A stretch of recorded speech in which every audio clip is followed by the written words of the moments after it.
నమస్కారం ఫ్రెండ్స్. సమాజంలో ప్రేమ పేరుతో, వాత్సల్యం పేరుతో, బాధ్యత పేరుతో రాబోయే రోజుల్లో మన పరిస్థితి ఎలా ఉంటుందో అని భయం పేరుతో, వంశం పేరుతో, అంటే వివిధ కారణాలతో చాలామంది అతిగా ప్రవర్తిస్తున్నారు. అతి సర్వత్రా వర్జయత్. మంచి అయినా కానివ్వండి, చెడైనా కానివ్వండి, దాని సరిహద్దులు దాటితే అది కీడే చేస్తుంది. ఏదైనా సమపాళ్లలో ఉండాలి. చాలామంది చేంజింగ్ టైమ్స్, అంటే సమయాన్ని బట్టి మనం చేంజ్ కావాలి అంటూ ఉంటారు. నేను అదే ప్రశ్న అడుగుతున్నా. సమయాన్ని బట్టి చేంజ్ అవుతుందా సమాజము? అసలు సమయాన్ని బట్టి మనుషులు ప్రవర్తిస్తున్నారా? ఆ ప్రవర్తన మారుతుందా? అసలు మీతో ఏం జరగబోతుందో మీకు తెలుసా? తెలిసినా తెలవనట్టు సమాజం ఎందుకు నటిస్తుంది? అంటే మనము నిజ జీవితంలో బాగా బేరాలు ఆడుతుంటాం. చిన్న చిన్న వాటి కోసం 5-10 రూపాయల కోసం బేరాలు ఆడుతుంటాం. ఇల్లు కొనడానికి, కట్టడానికి బేరాలు ఆడుతుంటాం. బట్టలు కొనడానికి బేరాలు ఆడుతుంటాం. కానీ మనము ఎప్పుడు మన పిల్లలతో బేరాలు ఆడం. ఏ ధర చెల్లించినా పర్వాలేదు, మన పిల్లలను మనం సంతృప్తి పరచాలి అనే ఒక బేరం లేని జీవితం గడుపుతూ ఉంటాం. అసలు ఇలా బేరం లేని జీవితం అసలు గడపవచ్చా? గడపాలనా? అది ఎంతవరకు కరెక్ట్? అంటే పిల్లల దగ్గర బేరాలేంటి? విచిత్రంగా మాట్లాడుతున్నారు.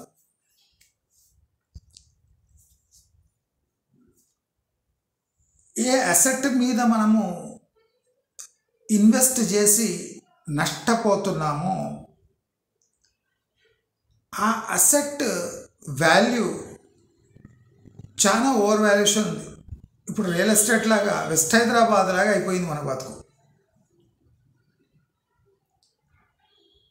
అసలు పిల్లల విషయంలో బేరాలాడొద్దు. వాళ్ళ సంతోషం మనకు స్వర్గం. వాళ్ళ ఆశలు తీరాలనేదే మా ధ్యేయం. మాకు దక్కంది వాళ్లకు దక్కాలి. ఇలాంటి కొన్ని బుజ్జి మాటలు మన సమాజంలో పాతుకుపోయి అది తీవ్ర రూపం దాల్చి అసలు మన సమాజం విలువలు లేకుండా, బాధ్యత లేకుండా కొనసాగే సమాజంలాగా తయారైంది.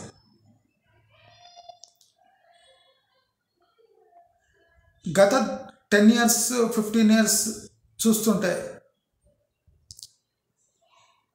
అసలు ఆడపిల్ల, మగపిల్లవాడు వీళ్ళు పెరుగుతుంటే అసలు బాధ్యత మరిచి పెరుగుతున్నారా? పిల్లలకు బాధ్యత ఏమిటి? పిల్లలకు బాధ్యత ఏమిటి? మరి పిల్లలకు బాధ్యత నేర్పియకుంటే పెద్దలు బాధ్యత మోస్తూ ఎన్ని రోజులు ఉండాలి? బాధ్యత ప్లస్ వాళ్ళలో ఇమిడి ఉన్న సంస్కారం రెండు ఒకే తాటిపై నడవాలంటే చాలా కష్టం.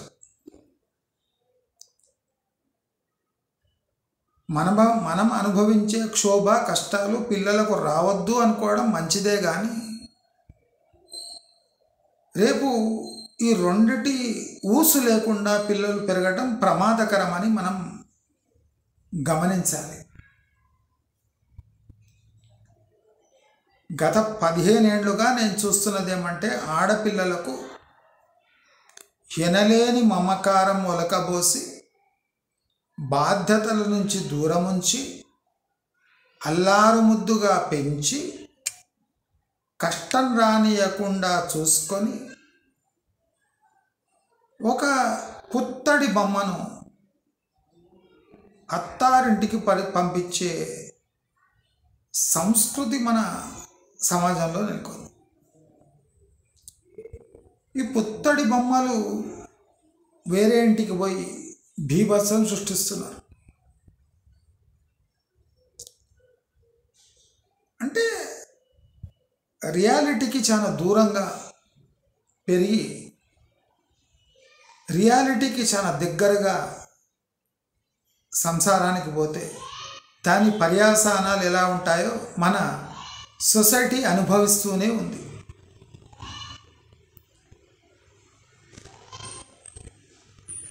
ఒక తండ్రి తన కూతురుని ఎంత బాగా ప్రేమతో పెంచినా, విచ్చలవిడిగా పెరగనిచ్చిన సమాజంలో ఒక మర్యాద, ఒక హుందాతనం ఉంటుంది.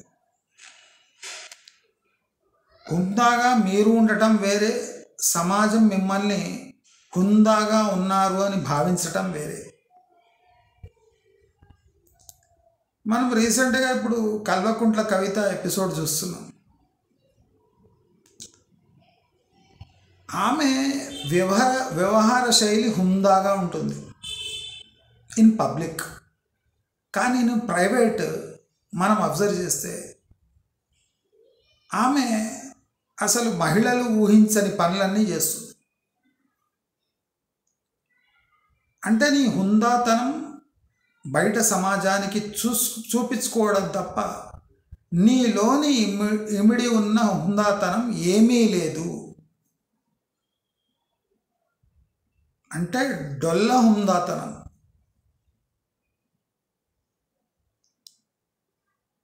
జనాలు నీ తండ్రిని అడ్డం పెట్టుకొని నీవు ఎలాంటి హుందాతనం లేని పనులు చేశావో అవన్నీ ప్రజలు మర్చిపోయి నిన్నొక లీడర్గా మళ్ళీ చూస్తున్నారు అనుకోవడం మూర్ఖత్వం. మహిళలకు పాలిటిక్స్లో స్థానం కలిగించాలి, మహిళలు పురోగతి చెందాలి అనుకోవడంలో తప్పు లేదు, కానీ ఎటువంటి మహిళలు, ఇది కూడా చాలా ముఖ్యం. పేరెంట్స్ ఆడపిల్లల్ని అసలు కష్టాలు లేకుండా పెంచాలి అనుకోవడం మొదటి తప్పు. ఇంటి పనులు చేస్తే కిచెన్కే పరిమితం అవుతుంది అనేది ఇంకో తప్పు. పేరెంట్స్ ఇంకో తప్పు ఏం చేస్తారంటే, పిల్లలకి పని నేర్పిస్తే అత్తగారింట్లో అన్ని బాధ్యతలు వాళ్ళ నెత్తినే వేస్తారు అనే పిల్లలకు పని నేర్పియకుండా అత్తగారింటికి తోలి సంసారాలు బాగా ఉంటాయేమో అని 24 గంటలు ఫోన్లు చేసి అప్డేట్స్ తీసుకుంటుంటారు. ఇవాళ రేపైతే వాట్సాప్ వచ్చింది. అంటే మీరు పిల్లలని కష్టాలకు దూరంగా పెంచి అసలు రియాలిటీ మీకు అవసరం లేదు ఈ ఏజ్లో అని చెప్పి కిచెన్కి పరిమితమైతే మీ భవిష్యత్తు ఏమి అని వీళ్ళే భయపెట్టించి, అంటే ఇవన్నీ ఇలా మీ తల్లిగారింట్లో ఆడపిల్లల్ని ట్రైన్ చేస్తే అసలు అత్తగారింటికి పంపించే అంటే అవసరమే ఉండదు, మీ ఇంట్లోనే ఉంచుకోవాలి. మీరు దాదాపు ఒక ఆడపిల్లలను మగపిల్లాడి కన్నా విచ్చలవిడిగా పెంచుతున్నారు. మగపిల్లవాడికి ఇచ్చిన ఫ్రీడమ్కి 5 రెట్లు ఎక్కువ ఆడపిల్లలకు ఫ్రీడమ్ ఇస్తున్నారు. అడిగినప్పుడల్లా డబ్బిస్తున్నారు. ఏం కోరుకుంటున్నారో దానికన్నా ఎక్కువ మీరు వాళ్ళపై ఖర్చు చేస్తున్నారు. అంటే వాళ్ళలో చాలా భరోసా కలిగిస్తున్నారు మీ పెంపకంపై. మీ పెంపకం వేరే, అత్తారింట్లో సంసారం వేరే అని దాంట్లో వ్యత్యాసం తెలుసుకోలేకపోతున్నారు. సంసారాలు చితకనబడుతున్నాయి. మగరాయుడిలాగా మళ్ళీ గర్వంతో తల్లిగారింటికి తిరిగి వస్తున్నారు. చాలామంది గర్వంగా ఫీల్ అవుతున్నారు తల్లిగారింటికి తిరిగి వస్తే. అంటే సమాజం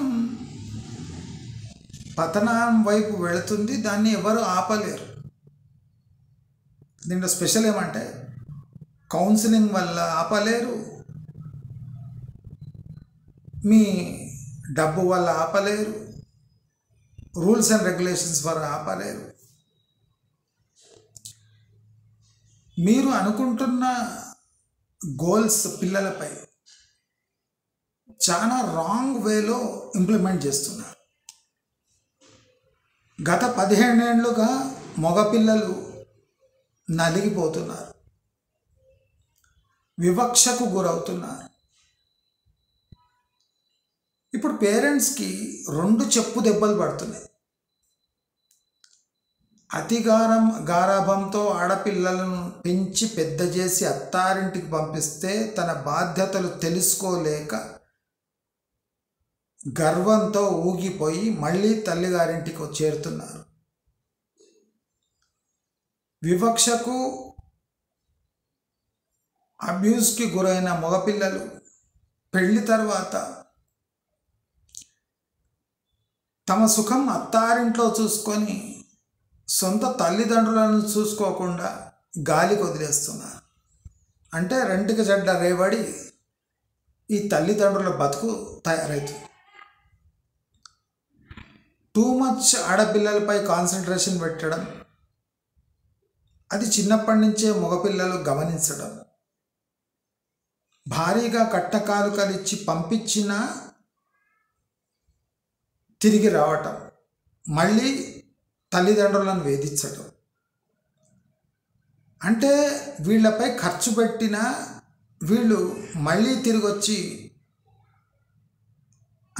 తమ బాధ్యతలను మళ్ళీ ఈ తల్లిగారింటిపై ఇస్తున్నారని గమనించిన మగపిల్లలు సస్యరక్షణ చర్యలు అంటారు కదా, అంటే పంటకు ముందే స్ప్రేలు కొట్టడం, చీడపీడలు రాకూడని, అట్లా పిల్లలు చాలా అలర్ట్ అయిపోయారు. భారీగా కట్న కానుకలు ఇచ్చి గారాబంగా పెంచి నాకన్నా ఎక్కువ ఖర్చులు పెట్టి పంపించిన అక్కో చెల్లో కొట్లాడుకొని, జస్ట్ ఇగో కారణంగా కొట్లాడుకొని మళ్ళీ ఇంటికి చేరడం మగపిల్లలకు నచ్చటం లేదు. మరి మగపిల్లలు ఏమైనా చేయగలరా అంటే మగపిల్లలు ఏం చేయలేరు. వాళ్ళు వెయిట్ చేస్తూ ఉంటారు, ఎప్పుడు నా పెళ్ళి అయిపోతే నా వంతు తన్ను ఈ తల్లిదండ్రులను ఎలా దన్నాలి అని ప్లాన్ వేస్తుంటారు. మరి అత్తగారింట్లో అత్త మామయ్య కొద్దిగా గారాబం చేస్తే తప్పకుండా తమ సొంత తల్లిదండ్రులపై కసి పెంచుకున్న మగపిల్లలు తగు చర్యలు తీసుకొని కొంతమంది ఓల్డ్ ఏజ్ హోమ్లో తన్ని తగిలేస్తున్నారు వాళ్ళని, లేదా సైలెంట్గా ఏడిచి ఇక్కడ కూర్చో నేను ఇప్పుడే వస్తా అని వెళ్ళిపోతున్నారు. తప్పు లేదు. గారాబంగా పెంచిన ఆడపిల్లలు గర్వంతో తిరిగి రావటంలో తప్పు లేదు. పెంపకం అలాంటిది, భరోసా లాంటిది కలిగించారు. ఏమన్నా అయితే వచ్చేయి తల్లి, వచ్చేస్తుంది, పోయేదేముంది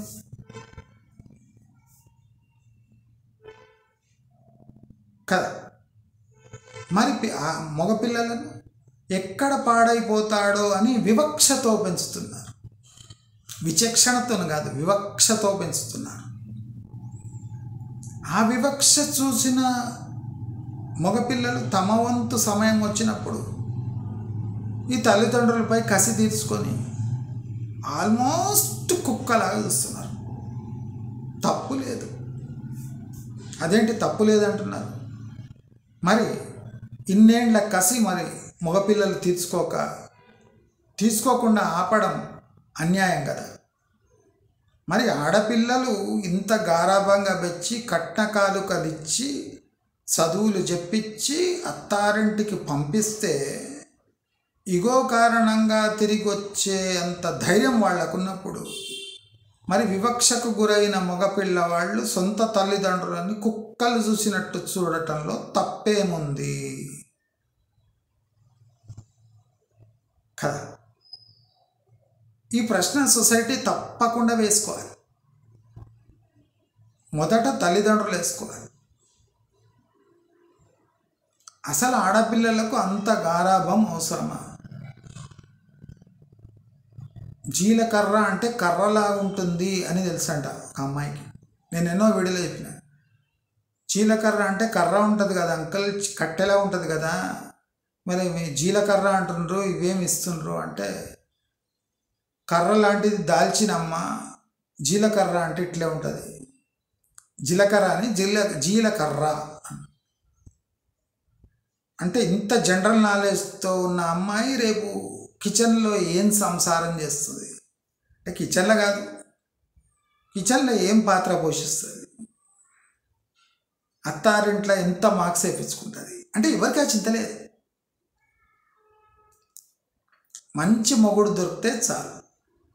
మంచి మొగుడు అంటే భరించే మొగుడు, పిరికి మొగుడు, పనికి మాలిన మొగుడు, అమ్మా నాన్న మాట వినడి మొగుడు.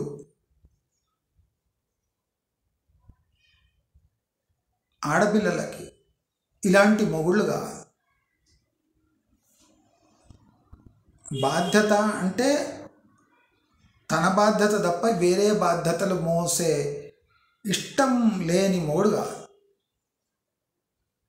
అంటే మొగుడు పాత్ర తప్ప వాడు ఏ పాత్ర పోషించొద్దు. పిల్లలు పుట్టినాక తండ్రి పాత్ర తప్ప అప్పటి వరకు పాజ్ మోడ్లో ఉండి భార్య చాకిరీ చేసుకుంటూ ఉండే మొగుడు ప్రతి ఆడపిల్లలకి కావాలి. అంటే పెండ్లి అయినాక కూడా వివక్ష.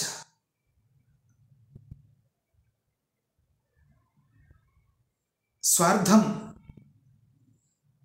బీజం, స్వార్థం బీజం తల్లి ఇంట్లో పడితే అది మొలకెత్తి వృక్షంలా మారి అది అత్తారింటిని ఎఫెక్ట్ చేసే స్థాయికి పోతుంది.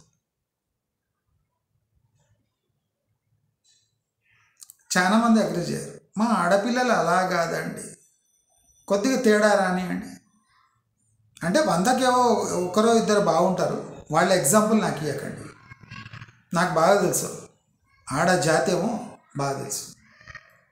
ఇవాళ రేపు ఆడజాతి, పాత ఆడజాతులు కావు, ఇవి ఇప్పుడు వచ్చినవి సంకర జాతులు. అవి ఏ జాతులో తెలియవు. అది ఏ కులమైనా పర్వాలేదు. ఇప్పుడు మా కులాలను చూస్తున్నాం.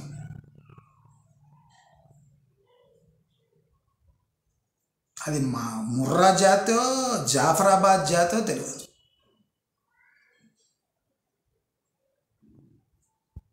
ఆకలైతే కిచెన్లో పోవటం అలవాట్లేదు, ఆకలైతే సెల్ ఫోన్ దిక్కుపోతున్నారు, జొమాటో స్విగ్గీ.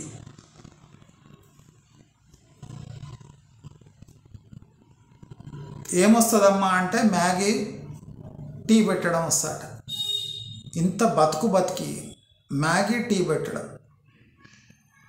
వాళ్ళ అన్నదమ్ముళ్లకు ఈ ఆడపిల్లకన్నా మంచి వంట వస్తుంది. అట్లా అన్నం పప్పని చేస్తారు, ఏదో ఒక చిన్న టిఫిన్ అన్న చేస్తారు.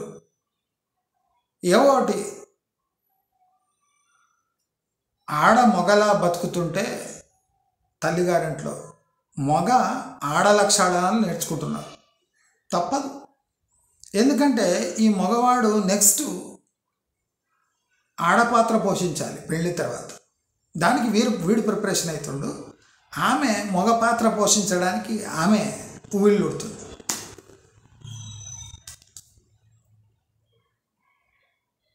ఎక్స్పీరియన్స్ లేకున్నా ఆధిపత్యం కావాలి. ఎక్స్పీరియన్స్ లేకున్నా గర్వంగా బతకాలి. ఎక్స్పీరియన్స్ లేకున్నా మొగుడి ఖ్యాతితో జీవనం సాగించాలి. అన్నీ ఈజీ ట్రిక్స్.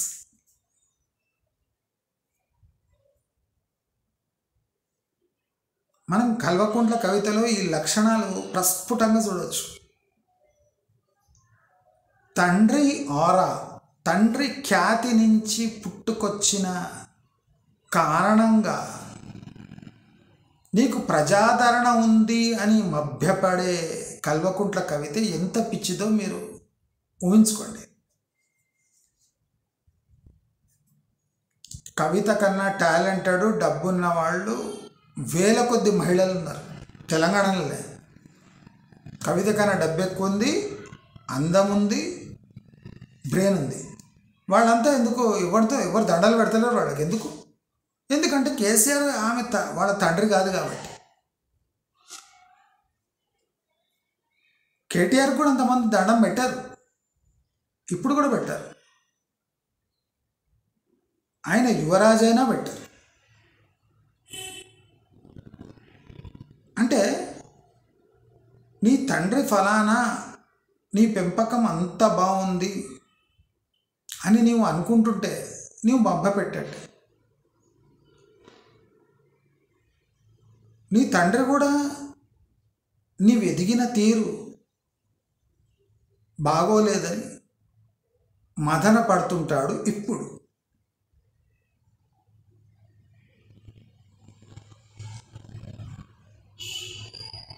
రాజకీయాల్లో చక్రం తిప్పాలంటే నీ హిస్టరీతో పాటు నీ ఫ్యూచర్ యొక్క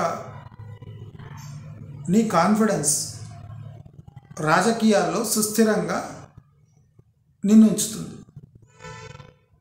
అంతేగాని ప్రస్తుతం ఉన్న నీ పొజిషన్ రేపు సస్టైన్ అవుతుంది అని గ్యారెంటీ లేదు. కార్యకర్తలను నిలబెట్టుకోవాలి అంటే దాంట్లో ఒక విచిత్రమైన మొండి ధైర్యం కావాలి, తెగువ కావాలి. తెగువ అంటే లిక్కర్ స్కామ్ చేస్తే నీకు తెగువ ఉంది అని చూపించుకుంటున్నావు అంటే నీ మూర్ఖత్వం అది. ఒక స్కామ్ తెగువ ఉన్నట్టు కాదు, సిగ్గు లేనట్టు, విచ్చలవిడితనం ఉన్నట్టు, నీలో మృగ భావాలున్నట్టు, నీలో ఆడతనం నశించినట్టు అని సమాజం అనుకుంటుంది అని ఆమె భావిస్తలేదు పాపం. రేపు ఆమెకు తెలిసి వస్తుంది. ఫ్యూచర్తో పాటు హిస్టరీ కూడా ఇంపార్టెంట్. హిస్టరీతో పాటు నీ క్లీన్ ఫ్యూచర్ కూడా ఇంపార్టెంట్. నీ దగ్గర ఒక 100 మైల బట్టలు ఉన్నప్పుడు ఒక రిన్ సబ్బు సరిపోదని తెలుసుకోవాలి.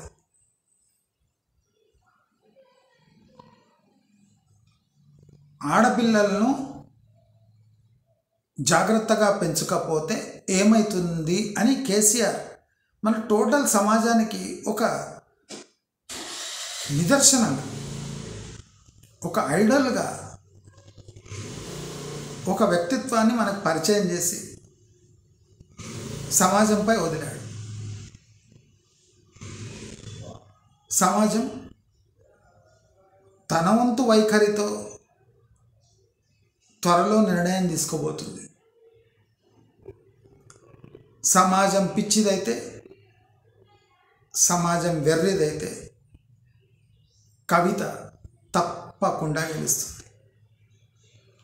సమాజం మేల్కొన్నదైతే, సమాజం మంచిదైతే కవిత తప్పకుండా ఓడిపోతుంది, రాజకీయ భవిష్యత్తు కోల్పోతుంది. మన ఇండ్లల్లో ఇప్పుడు 60-70% ఇండ్లల్లో చాలామంది కవితలు సమాజంపై తమ భారం మోపడానికి సిద్ధంగా ఉన్నారు. తల్లిదండ్రులు అతికి వెడుతున్నారు, ఖర్చులో అతి, గారాభంలో అతి, డిసిప్లిన్ లేనే లేదు, ఓవర్ కాన్ఫిడెన్స్లో అతి. అంటే నిర్వహించడంలో ఫెయిల్ అవుతున్నారు. ఆడపిల్లలకు పరిధులు నేర్పే దాంట్లో ఫెయిల్ అవుతున్నారు. మగపిల్లలను విచక్షణకు గురి చేసినా పర్వాలేదు అనుకునే ఒక స్థాయికి చేరుకున్నారు. మగపిల్లవాడు మీ సంతతిని నడిపించే ఒక యంత్రంగా భావిస్తున్నారు. కోడలు ఎలా ఉన్నా సంతతి ముందుకు పోతే చాలు అనుకునే దౌర్భాగ్యపు స్థితికి దిగజారారు.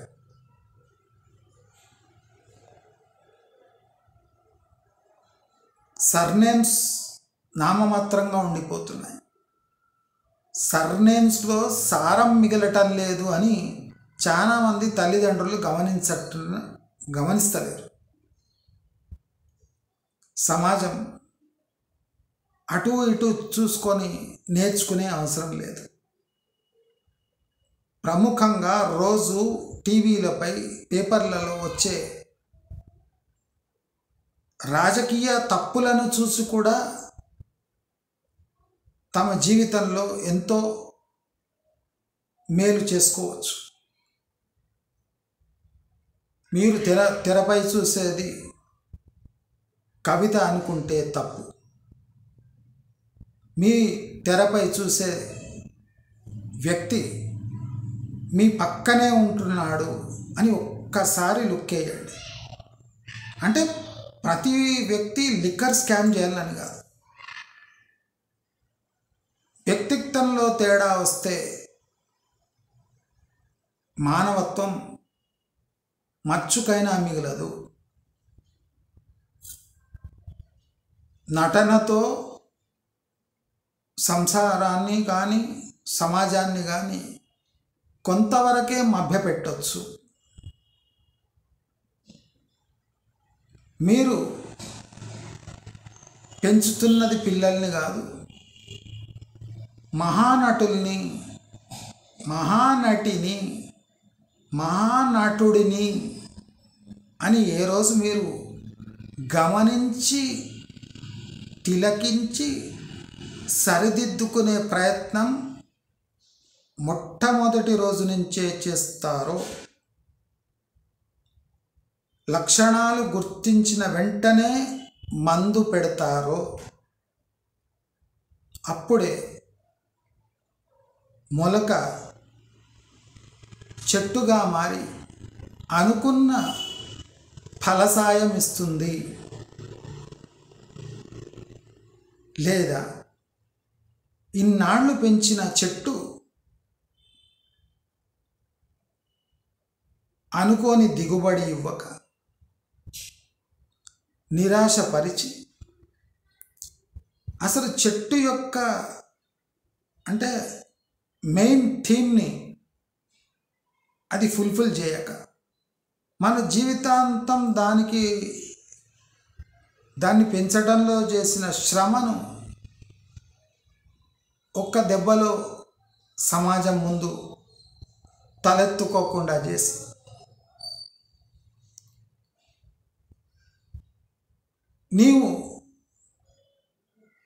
నీవు సాగు చేసిన భూమి లేదా పంట దాంట్లో ఉన్న లోపాలు నీ జీవిత ఆఖరి చరణంలో నీకు తెలిసినా సరిదిద్దుకోలేవు అని ప్రతి తల్లిదండ్రికి హెచ్చరిస్తూ తెలియజేస్తూ నమస్తే.